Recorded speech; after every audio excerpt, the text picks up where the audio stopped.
So Danny, I'm going to ask you. Yeah, go orange. Go orange? I can't believe we gotta do this thing for Paul. That guy's a bum. He's no good. Yeah. You know, he still owes me $20 from a football game that we went to 2 years ago. Does he he hasn't really? paid me, you know? Well, a no good shyster. Here, you want another one? Yeah. Yeah. I'll send it again. Yeah, really. Yeah, you know, It's a he's beautiful been the same day way. and we gotta, sit and do this stuff. Yeah. It's an imposition to try to do all this stuff for him for his 40th. I don't know. Should we really do something for him? I don't know. Let's just blow it off. I know it's big for Sue, but let's just blow it off. Yeah, we'll call him up. We'll just come over and Stacy will pick up a cake like she always does. You know, So I'll just have, do a yeah, cake. exactly. I'll have Danny Air call us after an hour. We'll get the hell out of there. Yeah, that's a good idea. Yeah, all right. That's good. And I'll blame something on Evan that we gotta go. That's right. Yeah, so we won't be there late. We'll be in and Yeah. out of there. Yeah. That'll be cool. So it So I'm goes. not gonna do too much. And you know, I hate golfing with the guy.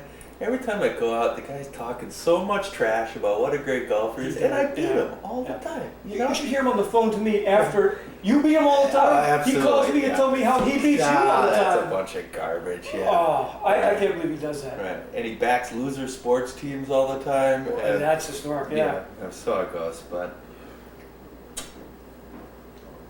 is that thing Yeah. on there? Is that on? Oh no, I hope it's not on. All right. No, stop. Make sure that doesn't get onto the video we make for him.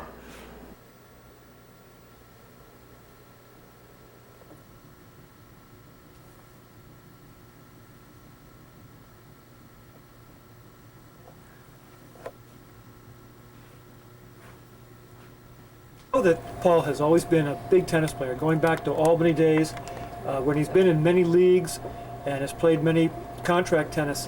But we've always wondered about his level of competition, and we think we found his competition here on a court in Westwood. And this has been his partner for many years, right here. Hang on a second, let's get that one. Zoom in.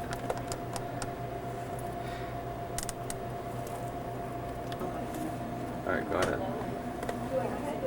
We were very fortunate to be able to capture Paul's doubles team in the league that he says he's in right now, but unfortunately Paul is not in this picture because he's on yet another vacation in the Caribbean. But here are his partners that he plays with each week. Go. We're here at the tennis courts where Paul plays all the time, and we want to know about Paul's reputation on the tennis court. Tell us a little bit about Paul Dietl. Well, Paul, I don't know how to put this. Paul tends to think of himself in an upper echelon, in terms of tennis players. And sorry to say, he's not quite the 4-5 that he envisions himself to be. He gets out here, he's got the nice duds, the nice racket, all that stuff. But when he says 4-5, I think he really means 3-5. I don't think he's really read that chart that describes the 3-5 and the 4-5 player as accurately as some of his opponents, would like. Oh, really? Now, he says he's played in the Dominoes League for many years, and he actually went to Florida to play in the Dominoes National Championships. Tell us a little bit about this Dominoes League. I don't know, Is maybe this legitimate? Well, maybe you have to qualify by ordering enough pizza in the Domino's Pizza League. But I don't know. But as far as play goes, I'd be quite surprised. But he's a good guy. But sometimes we could all use a little bit of a reality check as far as our tennis goes. Great. Thank you very much. In sports, where somebody who supposedly knows Paul Dietl as a serious camper. Tell me about some of the equipment that he buys. Paul buys all kinds of stuff, but I never see Paul doing any kind of camping. When was the last time you did any serious camping? I have no idea. I see him buy all kinds of expensive gear though, so we want to keep him coming, but someday we're going to have to get him actually outside. Actually outside. What kind of camping does he do now? Car camping maybe? Car camping. Jeez. Now I know there's this story where he went to Mount Washington. What was he doing there? He can't even get up or down the mountain without wrecking his car. Jeez. And I know that he and Mark and Larry went to the Boston Harbor Islands. That can't be any kind of serious camping. What happened Yeah, there? I heard they had to hire some Sherpas from the Himalayas just to come here and carry all the gear because nobody could carry that much gear. Jeez, and he's got a history of this stuff with Larry and Rich Greenspan going out camping also. What was the story there? Same thing? I couldn't tell you, but thank God we can stay in business with a guy like that. Great. All right, thanks a lot. Paul Dietl, the camp. We're trying to find out who Paul the romantic is. We know he has this great relationship with his wife, Sue, but we're trying to find out if he's really a romantic. Here we are at a flower shop where we know he would shop at. And have you ever seen Paul as a customer here? Paul who? Paul, I've never seen him. And how long have you been in business here? Well, about 10 years. 10 years. Who are some of your regular customers? Oh, Larry and Mark, I see them every week. Oh, really? But never Paul. Another Paul. There you have it. We are, again, trying to talk to some more people who know Paul and trying to find out who Paul Dietl really is. And here's somebody who golfed with him all the time. Tell us a little bit about how your experience is with him golfing. Well, I do play with Paul an awful lot. I have to say he's probably the worst golfer I've ever seen. I've never seen him replace a divot, and he's got a lot of them. Most of them out there. As a matter of fact, most of them here probably from him as well. He's a hacker. He's good for, maybe 3 or 4 per hole. Depends what he feels like counting that day. It's usually more like 12 to 15. But other than that, he's a pretty good guy. Very, if you don't mind the change jingling in the pocket when you're teeing off, but, or they're stiffing you for the drinks. But he's pretty good. He's a good guy. Like him a lot. Glad he's not here today, though. Great. Well, there you go. An honest opinion of Paul Dietl as a golfer. With Paul, we're trying to find out who Paul the sports fan is. We know he's a big Syracuse fan, and we know he's a big Vikings fan from Minnesota, but we're here with a couple of guys who always drink with him or always at the bar with him. We're just going to ask you guys, what do you think of Paul as a Syracuse basketball fan?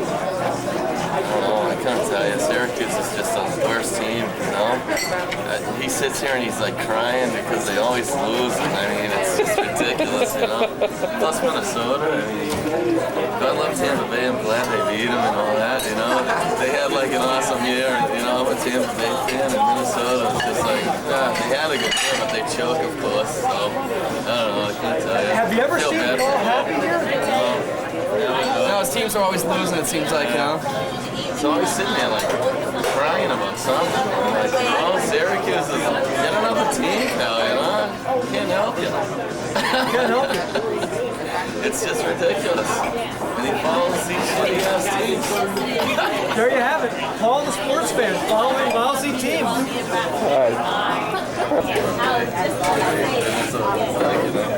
Who is the real Paul We're here to Dietl? find out. Absolutely. It's been a challenge. And we've heard a number of different perspectives, but don't think that we've quite cornered this one yet. This is a typical case of perception versus reality. That's right. Yep.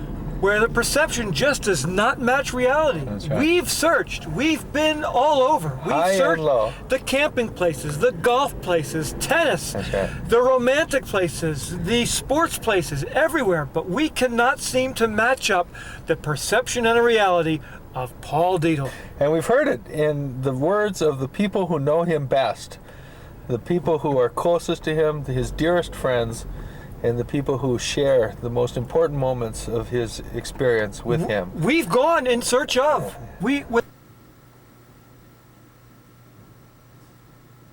Home Depot, we know that Paul is a big home do-it-yourselfer, and he's always buying all this stuff for his home and trying to do all this stuff himself to fix his own house. But here's Mike from Home Depot, who knows Paul all the time. Mike, tell us about how you know Paul. Paul's in here all the time. I'm gonna be honest, he's a jerk. He doesn't know his ass from his elbow when it comes to home improvement. Really? And what kind of questions does he ask when you come in here? Just stupid stuff. I don't know. I can't tell you. It's just, he's out of this world.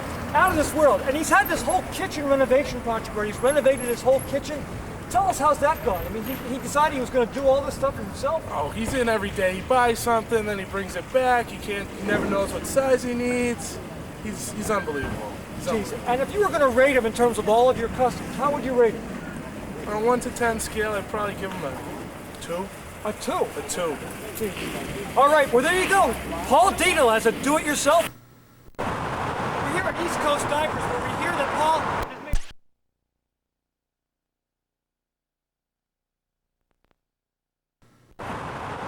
at East Coast Divers, where we hear that Paul has made a name for himself as a scuba diver.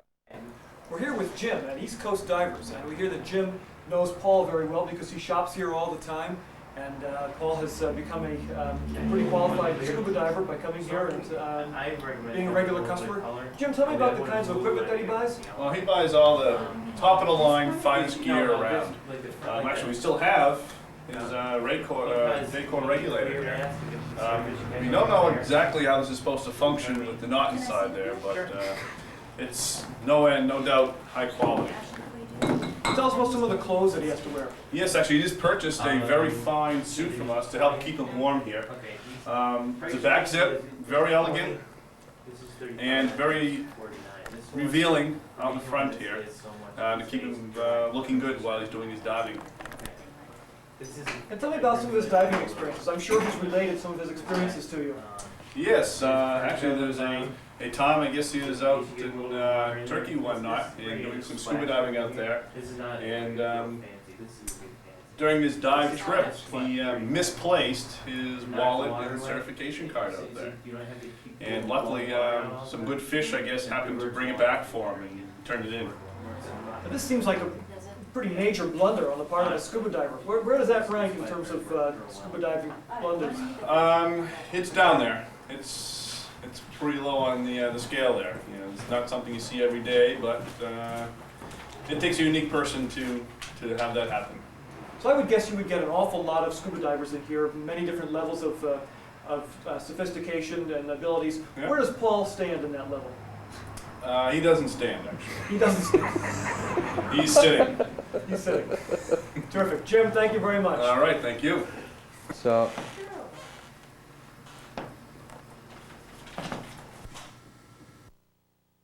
The stomping grounds of Paul the Career Man.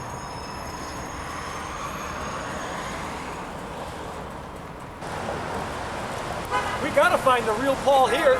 Here we are talking to one of the security guards at one of the buildings that Paul works in, and we want to know what Paul's work habits are. Paul the Career Man. So tell us a little bit about what you know about Paul Dietl. Paul strolls in about 10 every day. It's out at about 4. You know, doesn't seem to do much. It just goes up, comes down. It takes about 10, 12 coffee breaks a day. That's about it. How about lunchtime? How long of a lunch break does he take? Easily 2 or 3 hours. 2 or 3 hours. Jeez. And what else does he do? Does he talk with you guys? Or how about the people who are coming down, who know him, who work with him? What do they say about him? I can't say this on film. Not good stuff. Not good stuff? I can't even print it in the newspaper type stuff. Jeez. And how long has he been working in this building? We hear he's changed jobs an awful lot of time, too. About 6 months. About 6 months? Yeah. Okay. Thanks very much. Here we are at Paul's present job at the House Ways and Means Committee. Oh, he left that job. Paul Dietl now. We can just feel it. We're getting closer and closer to meeting the real Paul Dietl. Right up here in this building, in the John McCormick building, is his office. The Office of Consumer Affairs. The Department of Revenue. That's his office. Oh.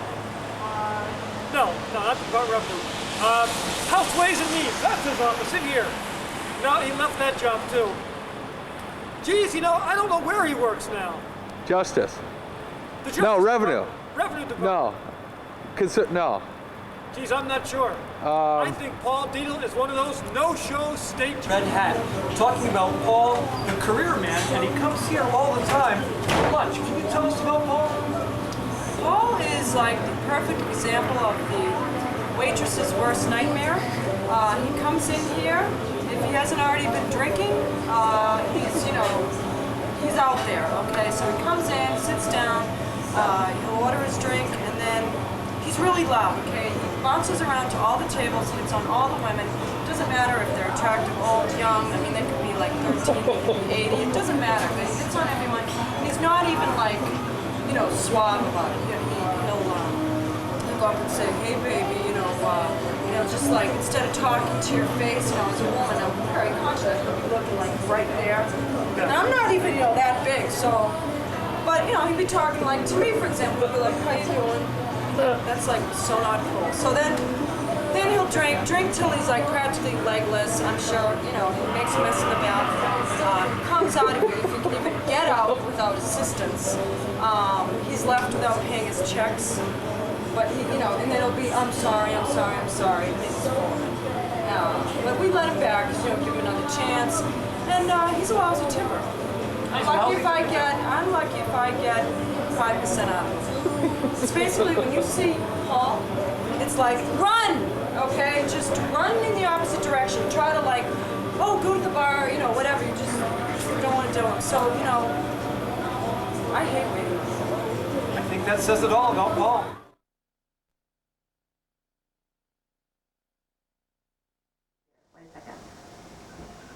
Okay, now let's see.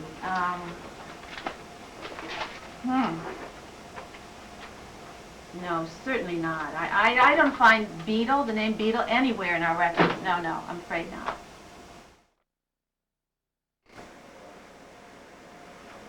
Paul Dietl.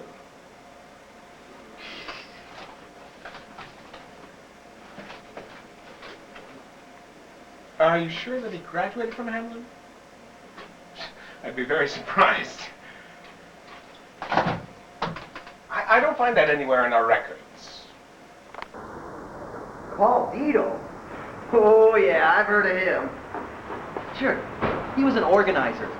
He used to organize some of the biggest parties at Drew's. Oh man.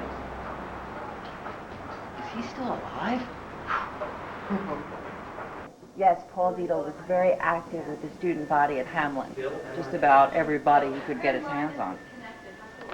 Paul Dietl. Paul Dietl. Dean's list? Oh, yes. He was on the Dean's list. The most wanted list. You don't know where he lives now, do you?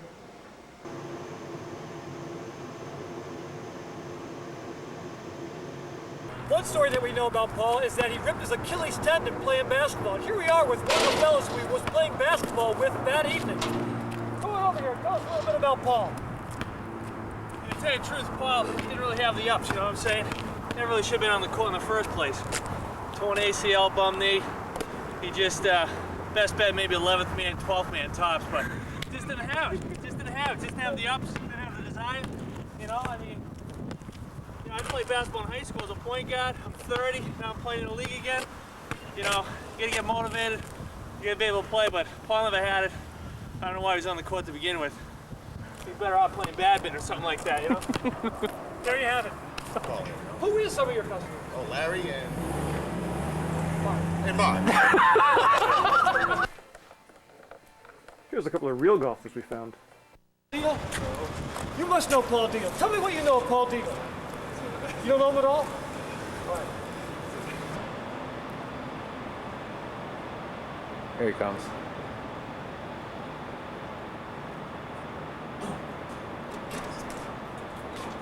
Hi, are you the security guard? No. Is there a security guard on duty? There is, but he might be the TSB 2 buildings. Are you with maintenance or cleaning staff? Can you tell us what you do? Rather not, considering the camera. All right, thanks. Do you know Paul Dietl? You don't know? He comes by here all the time. Does he park in your lot right here? Does he park there? Yeah. He does. Tell me about Paul Dietl then.